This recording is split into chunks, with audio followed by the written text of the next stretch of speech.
Westfield was supposed to be their new beginning. For Derek and Maria Broaddus, the town represented more than just a change of address, it was a symbolic turning point. A declaration. After years of late nights, penny pinching, and quiet sacrifices, they had finally made it.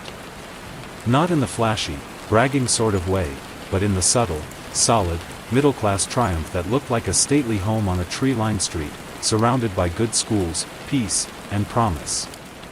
The couple had met in the city, Derek climbing the ranks in insurance, Maria working in design, and like many New Jersey natives with roots in suburbia, they'd always envisioned raising their family outside the hustle of Manhattan. Westfield, a commuter town with leafy sidewalks and colonial homes, seemed perfect. Clean, orderly, friendly, there was an unspoken pride here. The lawns were manicured, the SUVs were spotless, and the local paper read like a postcard: bake sales, school board meetings, church events. It felt like the kind of place where memories grew roots. 657 Boulevard was the crown jewel. A 6-bedroom Dutch colonial with deep brown shingles, white trim, and tall windows that caught the morning light just right.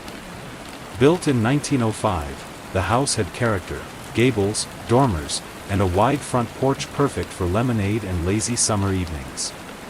There were tall trees casting generous shadows across the yard, whispering in the breeze like old souls. It wasn't just a home, it was a statement. A reward for hard work. A place their children could grow into.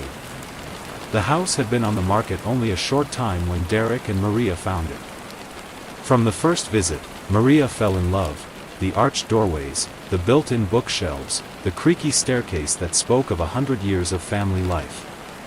Derek was more cautious, naturally, but even he could see it, this was the one. At $1.3 million, it was a stretch, but they had savings, bonuses, and dreams. They closed in June 2014. They didn't move in right away. The house needed updates, nothing structural, but enough to warrant a few weeks of work. Derek oversaw the renovations. New quartz countertops in the kitchen. Fresh tile and fixtures in the bathrooms. New paint in the kids' rooms. They installed a security system, too, not because Westfield felt unsafe, but because Derek was practical. He liked knowing his family was protected. Cameras by the doors. Motion sensors by the windows. Just in case. Maria focused on the details, the right curtains, where to put the antique hutch her grandmother had given her, whether the reading nook should face the east garden or the backyard. The kids were excited too. At 6, 8, and 10, they saw the move as an adventure. They picked out rooms, drew crayon floor plans, ran barefoot across the empty hardwoods. For a few golden weeks, the Broaddus family stood on the threshold of a dream. Then the first letter arrived. It was a warm Monday evening. Derek had stopped by the house after work to check on the painting crew. He found the envelope in the mailbox, white, plain, no return address. The handwriting was old-fashioned, loopy, deliberate. It was addressed simply, "The new owner." Curious, Derek tore it open on the porch, assuming it was a welcome note from a neighbor. It was not. Dearest new neighbor at 657 Boulevard. Allow me to welcome you to the neighborhood. 657 Boulevard has been the subject of my family for decades now, and as it approaches its 110th birthday, I have been put in charge of watching and waiting for its second coming. My grandfather watched the house in the 1920s and my father watched in the 1960s. It is now my time. Do you know the history of the house? Do you know what lies within the walls of 657 Boulevard? Why are you here? I see you have already begun renovations. The house is crying from all the noise and dust. You are changing it and it doesn't like it. Have you found what is in the walls yet? In time. I will help you find it.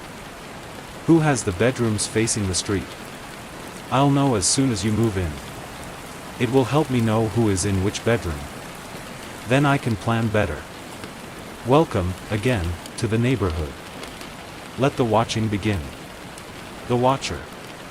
Derek stood frozen on the porch. The sun had dipped behind the trees, casting long shadows across the lawn, but the words in his hands were what chilled him. At first, he laughed. Not out of amusement, but disbelief. It had to be a prank.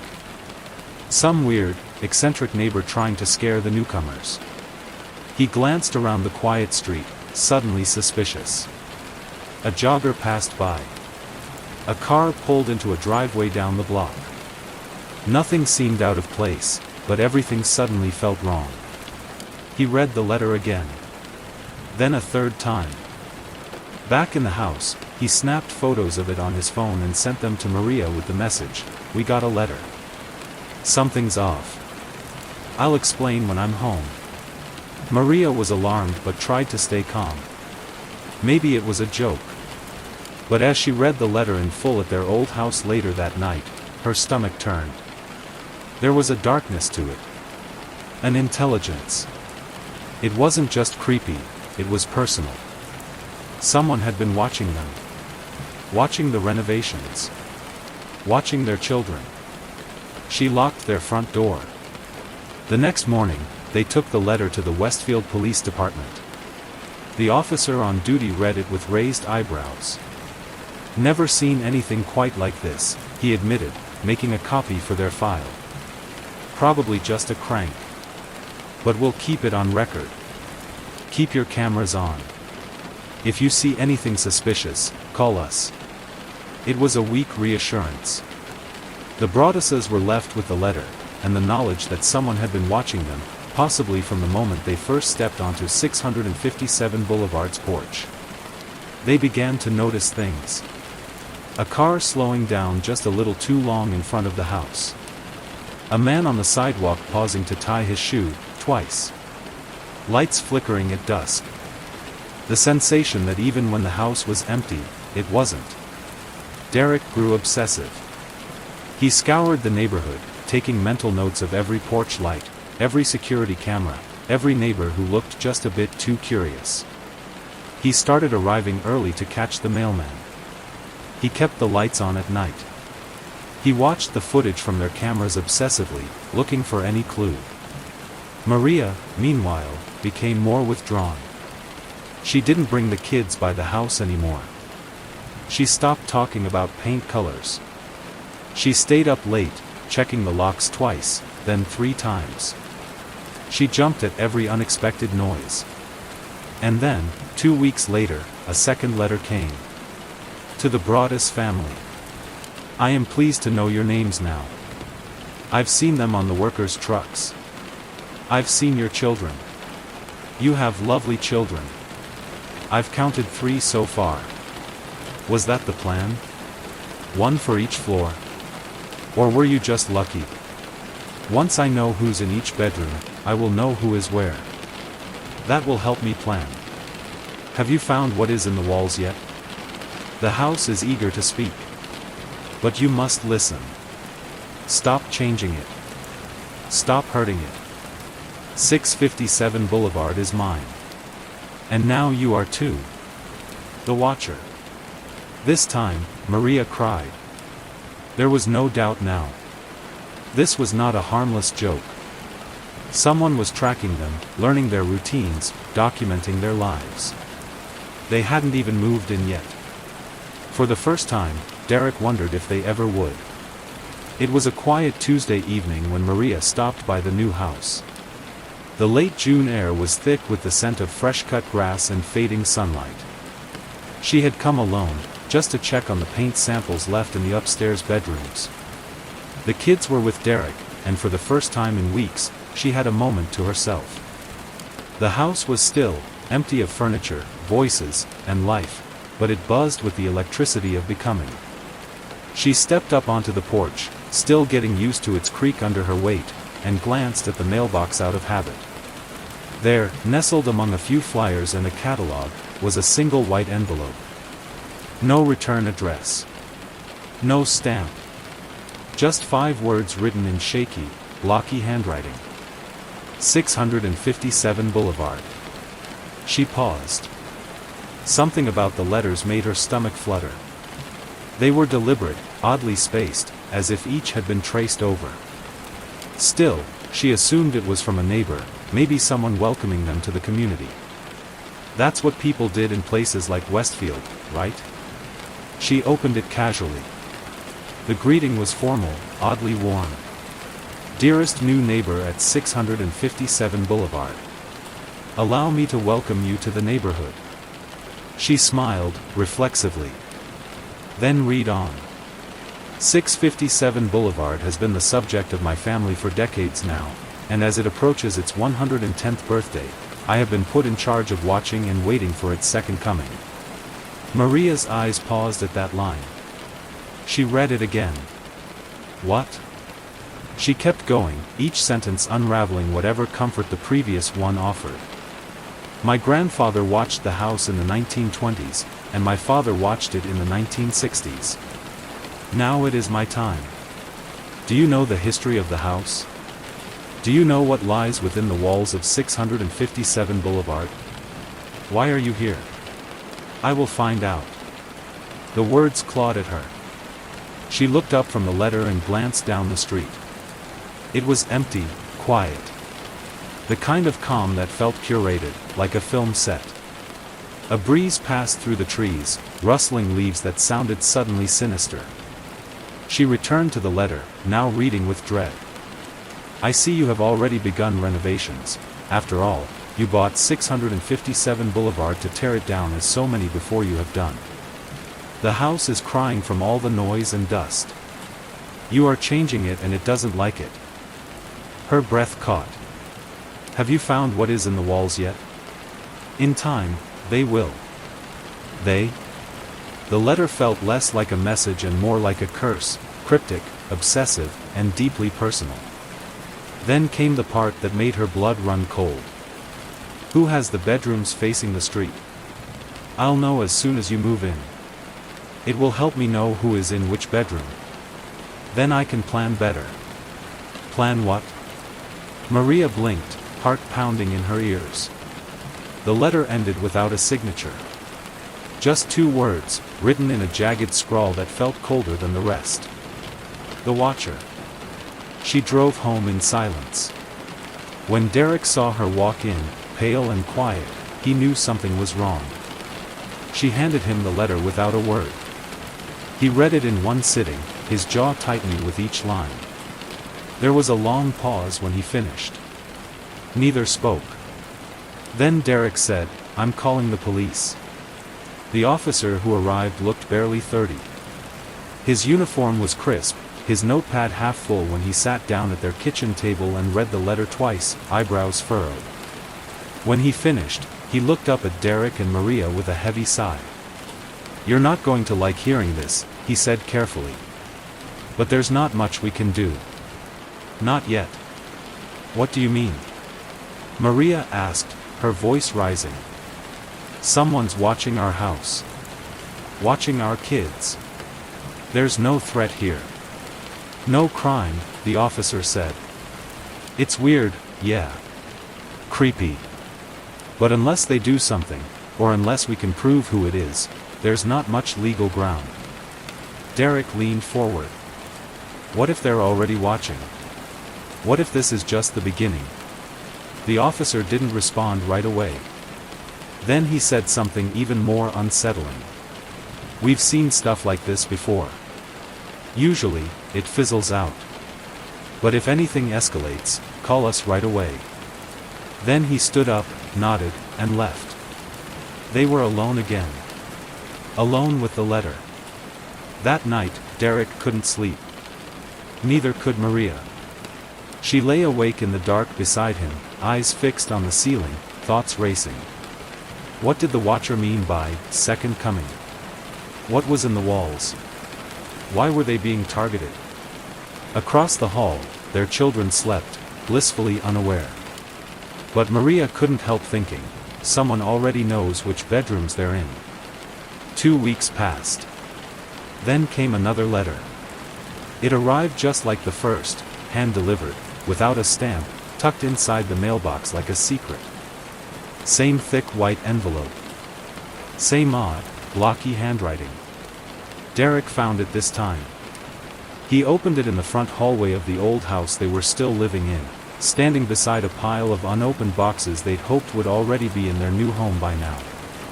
This one was worse. It wasn't vague anymore. It was intimate. The watcher mentioned the children, by name. Not their full names, but their nicknames, the kind only family used. Nicknames that had never appeared online, on paperwork, or in public. I see that young blood is once again at 657 Boulevard. That was the line that made Maria drop the glass she was holding. It shattered on the floor, unnoticed. The watcher spoke about the children like they were property. Like he was entitled to them. It has been years and years since the young blood ruled the hallways of the house. You have filled it with their laughter and voices. But have you yet decided which of the children will have the bedrooms facing the street? It will help me know where to place myself. There was a sickness in the phrasing, too calm, too calculated. It was no longer about curiosity. It was about control. Then came the third letter. This one was longer. It referenced details so specific it made Maria feel ill.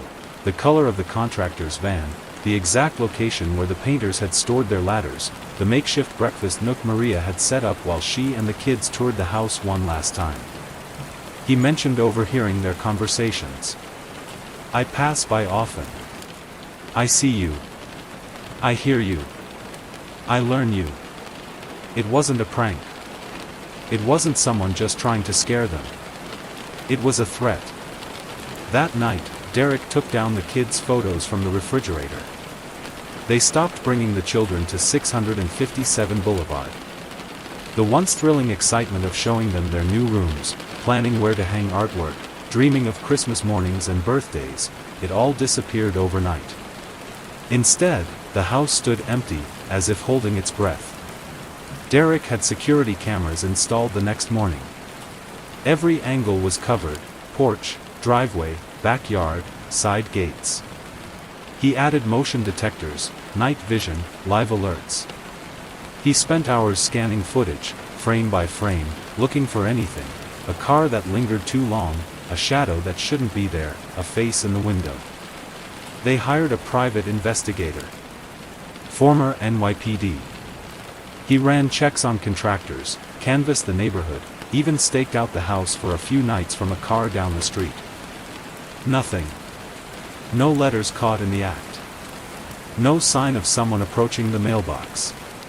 The watcher moved like a ghost. They brought in a former FBI profiler. He reviewed the letters, made notes in tight scribbles along the margins, read them aloud in a flat, clinical voice. His conclusion was chilling. The writer is obsessed. Deeply. Possibly mentally ill. Most likely male. Likely older. Most likely nearby. He suggested the watcher might live on the street, perhaps even directly across from the house. Someone with time. Patience. Intimate knowledge of the neighborhood's routines. It's not random, he told them. It's personal. They went to the police again. This time, the department assigned a detective full-time to the case. He agreed, something wasn't right. But there were still no fingerprints, no cameras that caught a suspect, no legal grounds for action. The letters themselves weren't enough. There had been no trespassing, no violence, no break-ins. Nothing actionable. The detective advised them to stay quiet. Don't talk to the neighbors. Don't tell the media. Why? Because if it's someone nearby, he said, you don't want them to know you're onto them. So they stayed quiet. But suspicion seeped in anyway. Maria stopped waving at the woman across the street who used to water her garden every morning. Derek eyed the elderly couple next door as they brought in their recycling bins. The mailman. The teenager with headphones. The man with the dog who always walked by at dusk. Everyone was a suspect. They still hadn't moved in. The house stood beautiful and hollow, wrapped in silence and security lights. Friends asked when they were settling in. Co-workers offered congratulations on the new home. They lied. Said there were delays with the contractors, issues with permits. But the truth was far stranger, and far darker. And 657 Boulevard was beginning to feel less like a dream and more like a trap. There were strange figures all over the block. It wasn't something Derek and Maria noticed at first. When you're house hunting, you don't look too closely at the people mowing their lawns or carrying groceries from their cars. You notice the curb appeal, the school ratings, the walkability. But once the letters started coming, once it was clear someone was watching, they began seeing the neighborhood differently. Everything changed. The friendly smiles now looked rehearsed. The idle waves from porches suddenly seemed too well-timed. Conversations with neighbors felt like interviews wrapped in small talk. And at the center of their suspicions was a man named Michael Langford. The Langfords lived next door in a fading two-story home with chipping paint and tangled hedges. Michael, now in his early 60s, lived there with his elderly mother, Peggy, and a few adult siblings who came and went at odd hours. Their house had a direct line of sight to the Broadduses' new property, and to the bedrooms facing the street. Michael was eccentric. That was the word people used. Polite, but off. He had a slow, shuffling gait, and he often wandered the block aimlessly. He didn't drive. He'd show up at block parties uninvited, talk to himself at grocery stores, and sometimes stand too long outside someone's gate, staring without blinking. He'd lived in that house since the 1960s. Just as the watcher claimed. The police questioned him shortly after the second letter arrived. A detective sat with him in the Langford living room, asked about the letters, asked about 657 Boulevard, asked if he had anything to do with it. Michael denied everything. Softly. Calmly. Almost too calmly. He said he had no idea what the letters were about. He claimed not to care who lived next door. And then, according to the report, he stared at the detective for a long time and said nothing at all. The police couldn't make an arrest. They had no handwriting match, no forensic evidence, no witness testimony. Just suspicion. But it was enough to keep Derek awake at night. He began his own investigation. Every morning, after checking the security footage, Derek would take notes on the Langfords. Who came in? Who left? What cars were parked out front? What windows were open? When lights turned on? He tracked trash days. Gardeners. Visitors. Delivery trucks. It became an obsession. At one point, Derek learned that Michael's father, now deceased, had once told neighbors he watched everything that happened on the block. It was almost too on the nose. But it wasn't enough. The police couldn't get a search warrant without proof. The prosecutor's office wouldn't bring charges. And soon, even law enforcement began pulling back. I know how this looks, the detective admitted. But legally, we've got nothing. There were other suspects, too. One was a man who had made an offer on the house before the Broadduses but had lost out in a bidding war. He lived a few towns over and had seemed overly upset when his bid was rejected. Derek wondered if resentment could have turned into something darker. But a background check revealed nothing. He had no history of violence or harassment. He'd never been to Westfield since the bid. No connections. No motive, at least not one anyone could prove. Still, the theory lingered.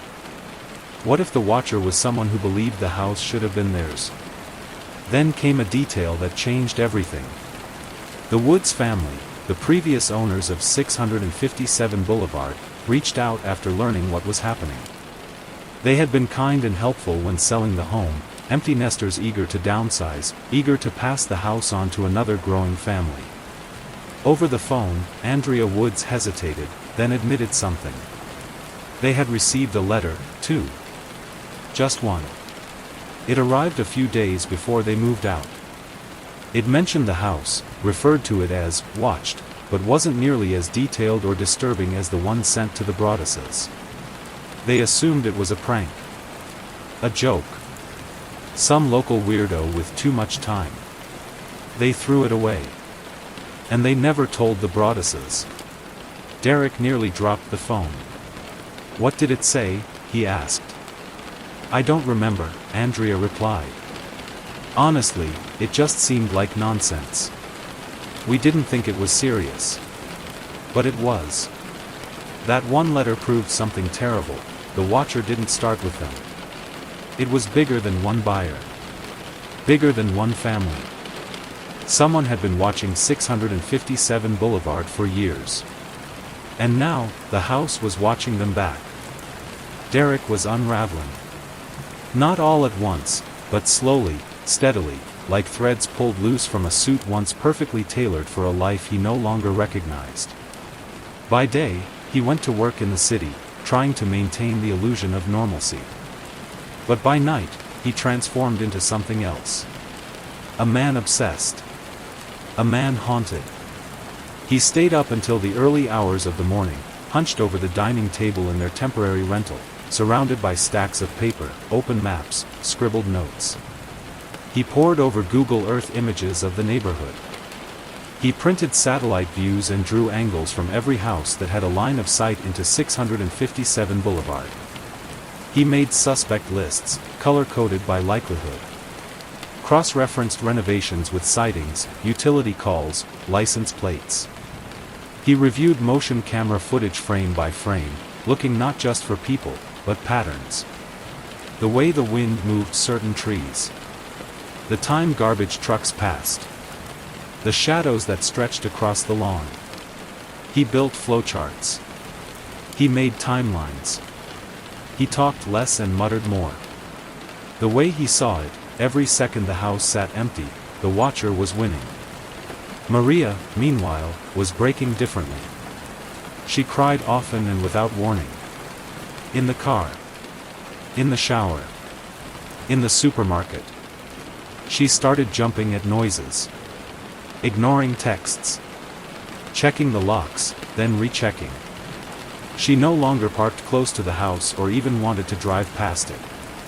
Her hands trembled when she walked past mailboxes, any mailbox, and she avoided saying the words, "the house," around the children. She was grieving.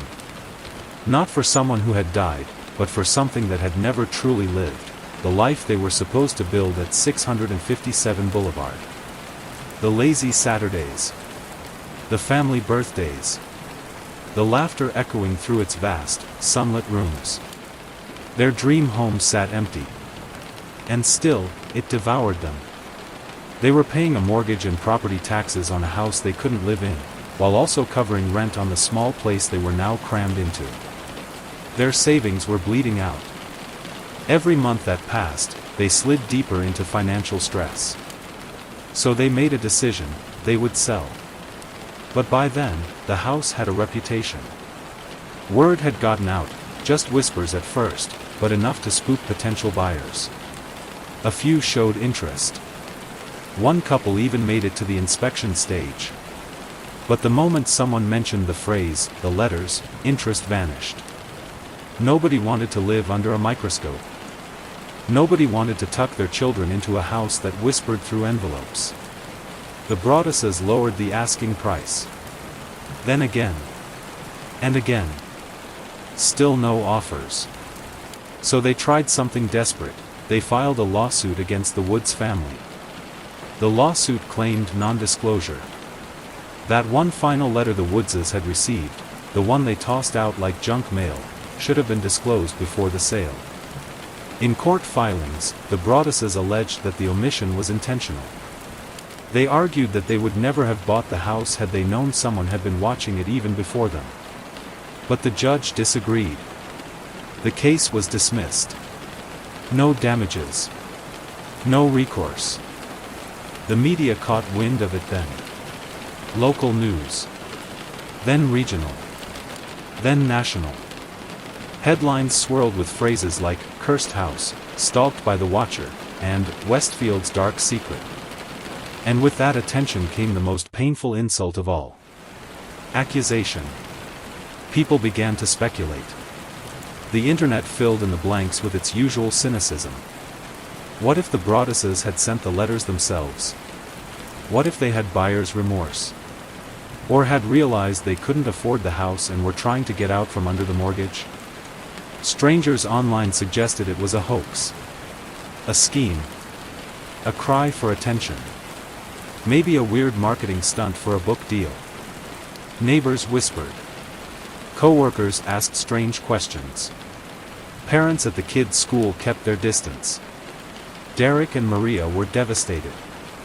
But they agreed to take lie detector tests, both passed. The private investigators found no evidence of deception.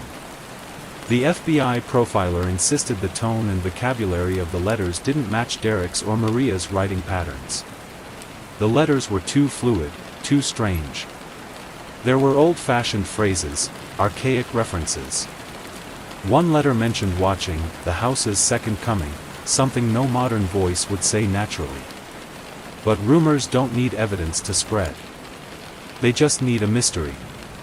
And now, the Broadduses weren't just victims. They were suspects, in the eyes of the town, and in the court of public opinion. 657 Boulevard stood waiting, untouched, its windows like blank eyes staring out onto a quiet street full of people who might be smiling, or spying. And the watcher? He never wrote again. Not right away. But the silence was almost worse. Because now Derek and Maria knew. Someone out there was still watching. In the end, they let go. After 5 years of fear, of lawyers and investigators, of empty rooms echoing with a life that never happened, the Broadduses made the only decision left to them. They sold the house. It was 2019 when the papers were finally signed, quietly, without fanfare or press. The sale went through at a steep loss, hundreds of thousands below what they'd paid. The market had rebounded since 2014, but 657 Boulevard was different. Its name had become a warning, a ghost story, a dare. It didn't just carry bad vibes, it carried a reputation. They had once called it their dream home. Now it was something to survive. A few weeks after the closing, just when they thought they might finally breathe again, the final letter arrived. No stamp. No return address. Just like the others, handwritten, blocky, and cruel. The envelope was addressed not to Derek or Maria, but simply to you. Inside, one short page. One last message. You are despised by the house. And the watcher has won. There was no ambiguity in the words this time. No poetic distance. It was a pronouncement, cold, personal, triumphant. It was over. But the house had chosen sides. No one was ever arrested. No charges were filed. The case went cold, then quietly closed. The investigators had DNA from one of the envelopes, female, but it matched no one in the national database. The fingerprint analysis was inconclusive. No suspects were ever named publicly. The Langfords were never charged. The man who lost the bid was cleared. Derek and Maria, tested, interviewed, scrutinized, were left with nothing but trauma. The watcher remained a shadow. A signature. A myth. A mystery that had outlived its victims. 657 Boulevard still stands. The shutters are still painted green. The porch still wraps around the front like open arms. Children still ride bikes down the block, and sprinklers still tick through the lawns on summer afternoons. From the outside, it is perfect, classic, elegant, untouched. But for those who know the story, it will never be just a house again. It is a question with no answer. A lock with no key. A home that watches back. And sometimes, when the mailbox clangs shut, and the wind moves just right through the hedges, people still wonder. Who was the watcher? And worse, are they still watching? The story of the Watcher spread like wildfire. First it was whispers in Westfield. Then it hit the local papers. Then regional news. And soon, it had crossed state lines, picked up by national outlets, dissected on talk shows, tweeted and retweeted into viral infamy. People couldn't look away. The idea was too terrifying, too primal, that a stranger could claim ownership over your life, your walls, your future, with only a pen and a mailbox. It became the subject of true crime podcasts, long-form articles, conspiracy threads, Reddit theories. A best-selling book followed. Then a high-budget Netflix adaptation. Screenwriters twisted the facts into fiction, added drama, subplots, horror. But for those who lived it, Derek, Maria, and their children, no script could match the raw, helpless terror of feeling hunted in your own sanctuary. Theirs was not a haunted house. It was a violated one. And the haunting wasn't supernatural. It was human. For the Broadduses, the house that was supposed to be their forever home, where their children would grow up, where Christmas mornings would be shared and family photos hung on the walls, became a prison. Not one made of brick or barred windows, but of paranoia. Of letters in the dark. Of questions without answers. Every neighbor became a suspect. Every window, a threat. Every creak in the night, a warning. They moved out, but the fear followed. The shame. The stigma. The sense that someone still knew exactly where they were, and exactly what they feared most. And 657 Boulevard? It still stands. The hedges are trimmed now. The roof has been patched. A family lives there again, one that says they've never received a letter. Maybe the Watcher grew bored. Maybe they stopped. Maybe they're gone. Or maybe they're just waiting. Waiting for new blood. Waiting for someone to forget what happened. Waiting for the story to fade, so they can return to the only house they ever truly loved. Because the Watcher never claimed to hate the house. They claimed to belong to it. And somewhere, maybe not far, maybe just across the street, they may still be watching. Waiting. And smiling.